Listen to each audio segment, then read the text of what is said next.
पूज्य गुरु जी स्वामी चित्तेश्वरानंद महाराज जी ने आज हम सबको ये उपदेश दिया है कि परमात्मा कितना महान है और उसकी महानता को हम सबको समझना आवश्यक है। गुरु जी का जीवन ही इसी के आधार पर व्यतीत हुआ है। सदा सर्वदा उन्होंने परमात्मा को महत्व दिया है। यदि हम भी ऐसे अपने जीवन में ईश्वर को महत्व प्रदान करते हैं तो हमारा जीवन भी उनके जैसे पवित्र, शांत, विनम्र, धर्मपरायण और सब प्राणियों के प्रति एक हित की भावना, दया, करुणा से युक्त आदर्श व्यक्तित्व बन जाएगा। आज हमारे सामने वो जीवंत रूप में वैदिक आदर्शों को प्रस्तुत करने के लिए उपलब्ध है। उन्होंने ऐसे जीवन जिया है और आज भी जी रहे हैं और उसका सार यही है कि परमात्मा का जैसे गुण है उसको ऐसे ही समझना। हम दिन भर विचार करते हैं, हमारा विचार किन विषयों पे होता है? 24 घंटे में 6, 7, कोई 8 घंटे में सो जाता है, छोड़ दीजिए।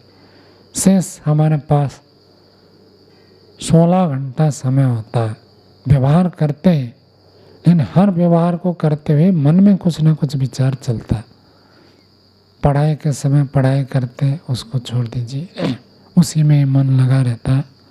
खाते पीते, चलते फिरते, उठते बैठते, प्रत्येक क्रियाकलाप करते समय मन में कोई ना कोई विचार चलता है और कभी ना कभी कोई विचार ऐसे हमारे ऊपर सवार होकर रहता है।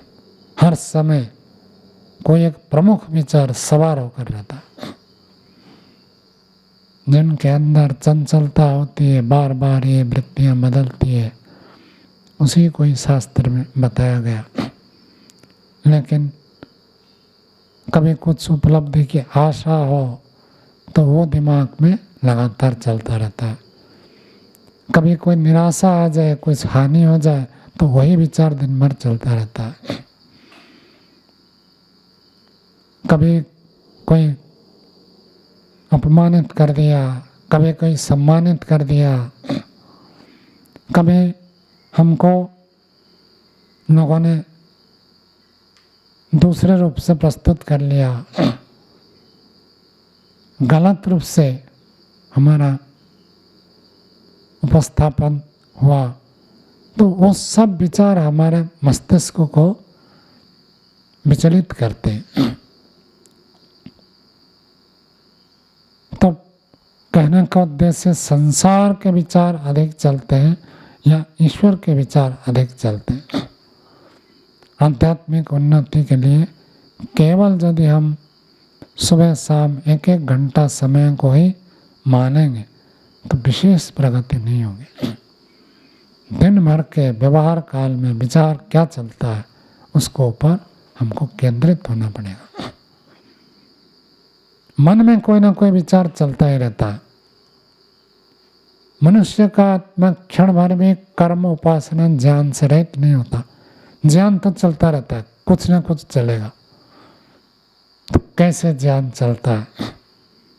ये जितने सब आप विश्व चैंपियन देखते हैं, खिलाड़ी देखते हैं, अथवा देश में जो उच्च अधिकारी बनते हैं, परीक्षा में उत्तीर्ण होते हैं, सर्वोच्च अधिकारी के रूप में पहुंचते हैं, वो ऐसे नहीं बन जाते। खाते पीते, नहाते धोते, चलते फिरते, वही उनके दिमाग में चलता। दिन भर उस कार्य के प्रति वो समर्पित रहते, तभी जाकर कुछ उपलब्धि की प्राप्ति करते।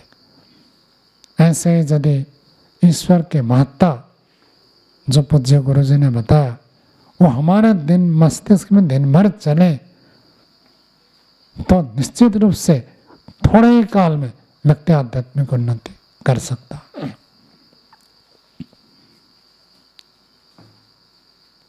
संसार की स्थितियां, संसार का अर्थ ही होता है संसरते संसारा, जो अच्छे प्रकार से सरकता रहता है, बदलता रहता है, परिवर्तनशील है, होता है। और हम जीवन में भी देखते हैं, बाल्यकाल से लेकर आज तक कितनी स्थितियां आई, कितने व्यक्ति आए हमारे जीवन में, क्या क्या उपलब्धियां हुई, सब आते हैं जाते हैं, आते हैं जाते हैं, आते हैं जाते हैं। आज भी हम जो उन्हीं वस्तुओं के प्रति लालायित रहते हैं जो आएंगे और चले जाएंगे, लेकिन परमात्मा स्थिर है, परमात्मा अपरिवर्तनीय है। और परमात्मा की प्राप्ति हो जाए, परमात्मा की ठीक अनुभूति हो जाए, तो संसार हमको तुच्छ लगेगा। इस विषय को जानते हुए भी केवल कोई साधु संत पूज्य गुरु जी जैसे सन्यासी व्यक्ति ही इसको जीवन में उतारते, से सब भी व्यक्ति इस सांसारिक उपलब्धियों के प्रति लालायित रहते हैं। और व्यक्ति थोड़ा बुद्धिमान होता है तो सोच रहता है सांसारिक उपलब्धि तो है, इनमें ईश्वर प्राप्ति के लिए इन उपलब्धियों को चाहता हूँ। ईश्वर के साक्षात्कार के लिए सांसारिक उपलब्धि चाहता है, या सांसारिक उपलब्धियों के लिए ईश्वर को बहाना बनाता है, या तो ईश्वर ही जानता है और व्यक्ति स्वयं जानता है। ईश्वर को सहारा लेकर भी व्यक्ति सांसारिक उपलब्धियों के लिए ही प्रयत्न करता है। बड़े स्तर पर अच्छे कार्य करते, गुरु जी कहा करते थे, कार्य बहुत अच्छे है, वेद के अनुकूल है, प्रचार प्रसार है, लेकिन अच्छे कार्य होने पर भी ईश्वर साक्षात्कार की दृष्टि से वो गौण है। ईश्वर साक्षात्कार को मुख्यता देनी है। तो किसको हम मुख्यता देते हैं, किसको गौण देते हैं, ये विचार स्वतः बनता है। तो इसलिए प्रत्येक दिन सत्संग करने का उद्देश्य यही है कि हमारा अंदर ईश्वर के प्रति प्रीति अधिक उत्पन्न हो, ईश्वर की महत्ता को हम समझें। और संसार जो है ये हम बार बार सुनते हैं, आज हमारे साथ है कल नहीं रहेगा। ये जितना हमारे मस्तिष्क में स्थिर हो जाए तो हम ईश्वर के प्रति उतना ही लालायित होंगे। नया दर्शन में अभी अभी पढ़ा है, सारा संसार भी यदि किसी एक व्यक्ति को दे दिया जाए तो उसको भोग करो तृप्त नहीं हो सकता। चक्रवर्ती सम्राट हो जाए तो भी उसकी इच्छाएं समाप्त नहीं होती है। वैदिक परंपरा में पूरी धरती का राजा बन गया, तब भी उसको सब छोड़कर वानप्रस्थ में जाने का विधान किया है। सांसारिक ऐश्वर्य की पराकाष्ठा चक्रवर्ती साम्राज्य, पराकाष्ठा को प्राप्त करने पर भी उसको छोड़कर आध्यात्मिक पराकाष्ठा को प्राप्त करने के लिए विधान किया है। वो इतना महत्वपूर्ण है। बिना आध्यात्मिक उन्नति के चक्रवर्ती साम्राज्य प्राप्त करने पर भी वो हमारे जीवन को सफल नहीं करना, छोड़ना ही है। तो जो व्यक्ति छोड़ देता है वो बुद्धिमान होता है, और जो व्यक्ति छोड़ता नहीं है वो जबरदस्ती छूटता है, छूटेगा। वैदिक व्यवस्था में राजा बनना कोई सरल नहीं है, राजा बनना कोई सुखदायी बात नहीं है। राजा के ऊपर जितनी जिम्मेदारियां, जितना उत्तरदायित्व है, आम नागरिक के ऊपर इतना नहीं है। पूरे राज्य में अन्याय हो तो राजा उसके लिए दोषी बनता, भागी बनता। व्यवस्था सब कुछ उसके हाथ में होना चाहिए। पुण्य भी होता है, बड़ा पुण्य भी होता है। राज्य में जितना कल्याण होता है सबका श्रेय राजा को प्राप्त होता है, पाप भी इसे लगता है। लेकिन उसी केवल उतने मात्र से उसका जीवन सफल हो जाए, नहीं, उसको भी एक दिन छोड़ना है। और जो स्वयं छोड़ देता है सुखी हो जाता है, और जबरदस्ती छोड़ना पड़े तो दुखी होता है। कौन सा सूत्र कहता है? सेनवत् सुख दुखी त्याग योगाभ्याम। बाज एक पक्षी है, छोटा पक्षी है, वो मांस के टुकड़ा लेकर जाता है और ऊपर से मानो कोई उससे बड़ा मांसाहारी पक्षी प्राणी उसके ऊपर नजर डाल रहा, झपक रहा, और मांस के टुकड़ा को बाज पक्षी यदि छोड़ दे तो दूसरा जो मांसाहारी प्राणी है वो मांस के टुकड़ा को खाएगा, उसको छोड़ देगा। और यदि मांस के टुकड़ा को नहीं छोड़े तो उसको भी झपट मारेगा, उसका जान के ऊपर भी खतरा है और मांस का टुकड़ा तो जाएगा ही। तो बुद्धिमत्ता किस में है? स्वयं छोड़ दे। तो ऋषियों ने इसलिए विधान किया, ब्रह्मचर्य आश्रम पालन करो, गृहस्थ में जाओ। लेकिन गृहस्थ में ही जाकर रह गए? नहीं, गृहस्थ से फिर वानप्रस्थ में जाओ। वानप्रस्थ आध्यात्मिक साधना योगाभ्यास के लिए विधान किया गया है, क्योंकि गृहस्थ कर्म से निवृत्त होना। तो आजकल लोग पूछते हैं कि वानप्रस्थ में जाए ना जाए, कैसे जाए, कोई व्यवस्था नहीं है। अब वन में तो फल मूल करना तो मिलेंगे नहीं, खाना तो वही पड़ेगा जो समाज में उपलब्ध है। नहीं, जीवन को परिवर्तित करना है।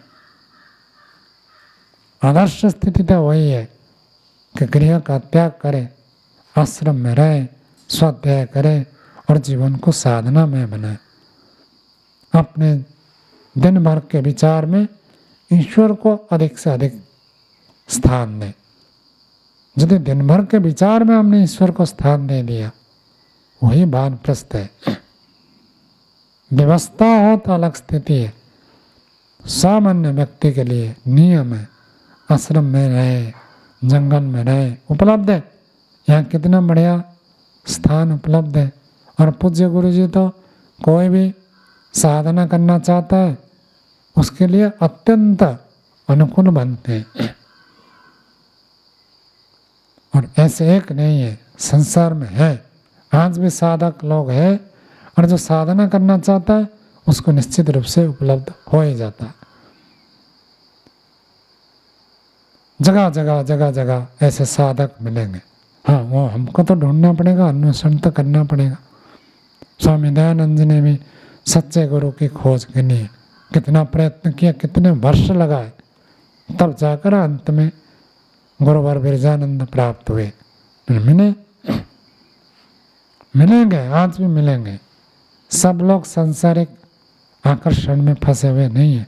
आज भी ईश्वर भक्त साधक उपासक उपलब्ध है। हमारे अंदर ऐसी व्याकुलता होनी चाहिए। व्याकुलता है तो निश्चित रूप से मिलेंगे। मुख्य हम होते हैं। तो दिन भर के विचार में हम ईश्वर को स्थान देते हैं तो आध्यात्मिक मार्ग प्रशस्त हो जाता है। उसी को ही ऋषियों ने अनन्य भक्ति के नाम से बताया। अब जो हम भक्ति करते वो आंशिक भक्ति करते। अनन्य भक्ति के बारे में हमको समझना आवश्यक है। जो अनन्य भक्ति करता है उसको अनन्य उपलब्धि होती है, और जो आंशिक करेगा उसको आंशिक उपलब्धि होती है। जितना हम करते हैं उतना ही प्राप्त होता है, क्योंकि परमात्मा पूर्ण रूप से न्यायकारी है। हम सब ईश्वर के प्रति आकृष्ट हो और हमारे जीवन में ईश्वर को प्रमुख स्थान दें, बाकी सबको गौण स्थान दें। ऐसे विचार को रखते हुए वाणी को विराम देते हैं। ओम शांति।